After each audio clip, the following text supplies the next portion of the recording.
But oh yeah, Stacy, I see that you um wanted to hear a little bit more about the masterclass. I will talk about that more tomorrow on day 5. But we're gonna go into more just like really personal coaching into bringing this into your experience on a personal level, just to go a lot deeper with whoever wants to show up there. Okay, so let me see if I can find. Haha, here we are. Okay. I'm waiting for a couple more of you to come in and comment so that I can actually see. Aha, you're back. Hi, Stacy. So good. Stacy, I saw just now that you had asked about the masterclass that will be on the 20th. Um, I am scheduling that for probably noon Pacific on Sunday, the 20th. And that is all I can really say about it right now. I'll have more details tomorrow. The purpose will be to take the handful of people who sign up to go deeper personally into what is coming up for you this week, and to really like bring it into a practice for you, because it's just like this is 5-day challenge is a great introduction to a lot of this stuff, but to really take it in on a deeper level, it super helps to have somebody like me talking very into your process with you, and like being in dialogue. So we'll be on Zoom so that we can actually interact and things like that. So hi. So we had a comment this morning. I thought it was so brilliant. And the question was, so I was talking yesterday about Betty, the secretary who thinks that she's the CEO, and how she can step in to run my show. So I never knew. Let's start off this way. I want to give you another way of framing what I have been calling wounded stories and wounded parts.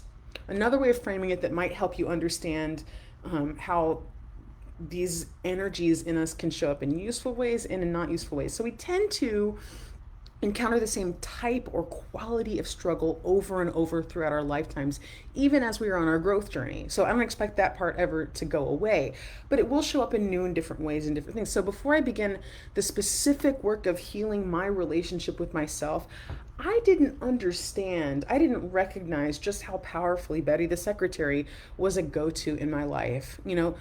People who've observed me for a long time might laugh about this, but I just didn't see myself as this hyper driven type A control freak. I mean, because I'm a party girl. Like, I like to have fun. I don't see myself in the people who are, driving super hard all the time and all that sort of stuff. Like, my priority has largely been to enjoy my life. Whenever I've had these jobs that other people can tolerate for years, I'm like, I'm out of here. I'm going to find a way to live life that feels more fun. I didn't see just how much Betty was in control. So I could see on paper why some might call me an overachiever, but I didn't recognize just how much fear and inadequacy and like insecurity about like a lot of things was driving me, alongside this authentic part that is the calling of my soul that requires some drive. Creating a business from your soul, calling in a partnership of a sort you've never had, that requires effort. It tends not to happen by default. So there's a healthy form of drive that supports actually creating change in your life. So am I in the healthy part of drive, or am I in the part of drive that makes sure that I don't get enough sleep because I am driving so hard out of fear that it's still not good enough and things have to be perfect and all this sort of stuff. But this driven aspect of me is a part of my makeup in some ways. Like, it's obvious in my astrology chart that I am intense and passionate and driven. And in like Ayurvedic medical system, I love Ayurveda as a like health modality, and looking at how your body is made. I have a lot of fire there. It's part of who I am. Yes, it is a part of who I am. Betty is an imbalanced expression of an authentic part of me. So the key distinction is this: is that fire in balance in me? Is it inspiring me? Is it illuminating the beauty of life? Is it articulating, like what I'm doing right now is a very fiery thing to do in the Ayurvedic. I mean, I'm doing the teacher thing. I'm sharing perspectives on stuff. This is a positive expression of fire. Or is the fire out of balance in me, which is where Betty comes in? And so what I would say to that is, when we are just learning to let go of how our wounded parts are running the show, which is what they are doing because the primitive part of us thinks that that's what keeps us safe, we haven't learned yet that we can trust and surrender to guidance. Now, to the person's question who asked this morning, but Betty is a part of me.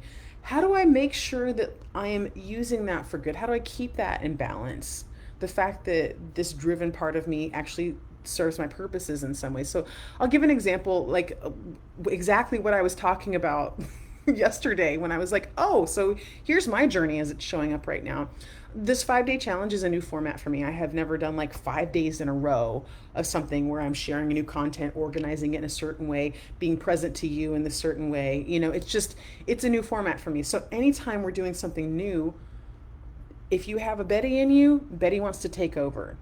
Betty's afraid it's going to go badly. Betty's afraid that something might not be perfect. Betty has these very high standards for how things are supposed to go, and she believes that she is the only way forward, that if she is not in control, everything's going to go to shit.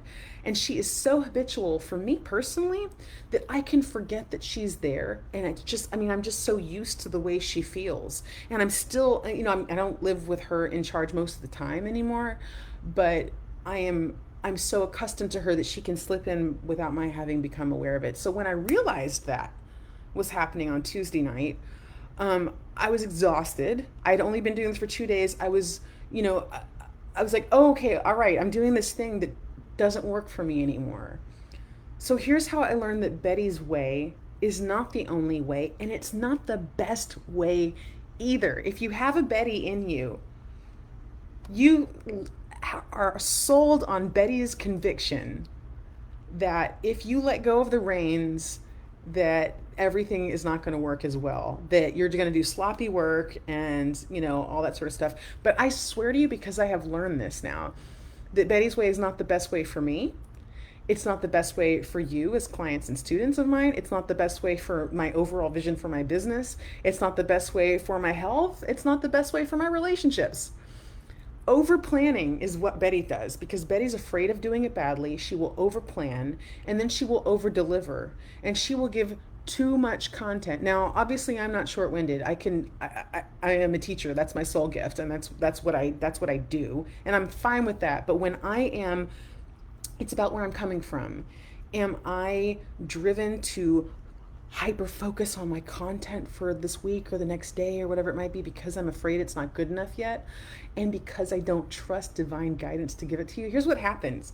So if Betty's in control, she over delivers, she gives too much content, it overwhelms people, you don't even know where to start. It's actually not a good business practice. I heard one of my own business mentors say this at one point. Actually, she's like, over delivering comes from a scarcity mindset. That is absolutely true.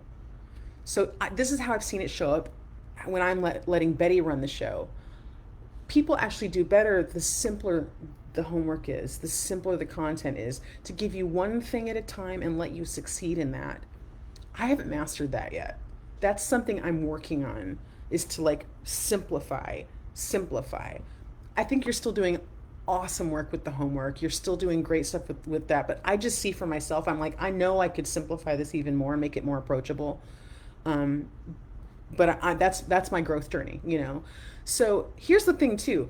For the last 2 mornings, since I realized that Betty was in control and vowed not to let her be in control, vowed to get enough sleep for myself, to turn off Facebook after this is over and not revisit it again until the next morning, because that scatters my attention and keeps me away from other things that matter to me. I went out for a beautiful hike yesterday. I had a beautiful conversation with a friend. I got plenty of sleep last night, and today I feel awesome.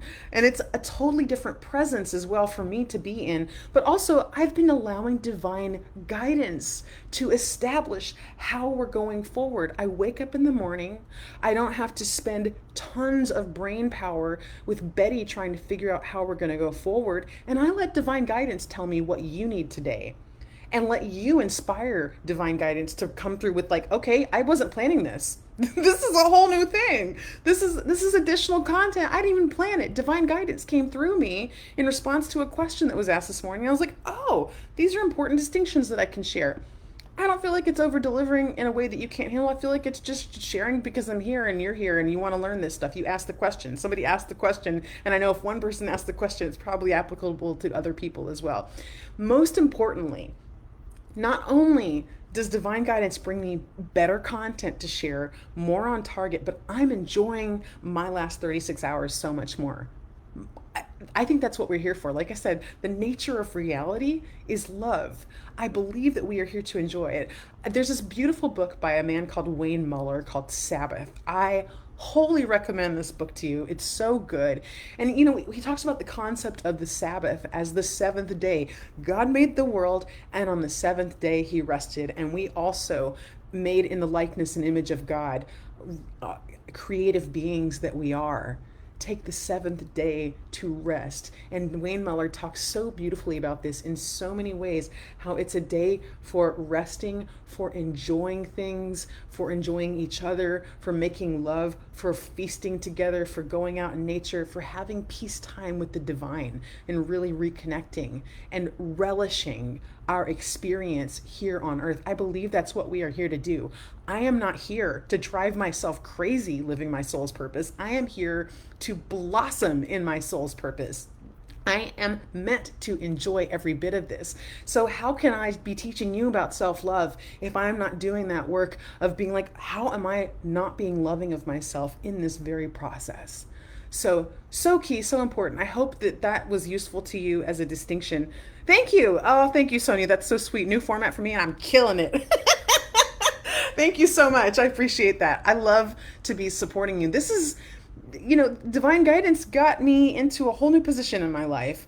It is a practice when you haven't yet learned that you can surrender the wounded story and that you are not alone on this journey, that you are not alone, that you can have divine guidance showing you your next steps and carrying you forward, that you can trust that it never was the job of your ego mind to have it all under control, to see how everything is going to unfold. It was never the job of your little ego to see all the how, all the steps forward, the entire way there. Your job actually, as a divine being connected to all that is to open up and become connected to the all that is and let yourself be in that co-creative process with it. And it is so luscious and peaceful and even better than anything I ever could have done with Betty driving the ship. And like I said, it also would have been totally hypocritical of me to be letting Betty drive the ship as I'm teaching you about how to be loving of yourself, because Betty is not loving. Betty is afraid. Betty is a control freak and she's disconnected. So when my Betty shows up, my job is to surrender to divine guidance, because that's what I'm teaching you. You know what I mean? Like, so I just want you to see how this is living out in reality for me right now, so that you see that this is an ongoing process and it's a skill that you can learn and step even deeper and deeper and deeper into. And it will just blossom in the most beautiful ways as you go, as you keep going. So, okay, that wasn't like a hugely long little extra bonus content today, but I really wanted to address it because I thought it was such a perfect, beautiful question, and so much came in, 20 minutes or whatever came in after it was asked, and I was like, oh, there's so very much more to say about this than I'm gonna be able to put in the Facebook content. So I love you all. I can't wait to read your homework for today and what your experience of letting in some divine guidance is. Let yourself get it wrong. Let yourself be like, I don't know how this is going to go. The compassionate piece is so essential for letting yourself learn how to be in this whole new way of being. It's totally accessible to you. It doesn't all come all at once, but just making the effort and showing up will do it for you. I love you all. Mwah, mwah, mwah, mwah. Have a beautiful day. See you in the morning.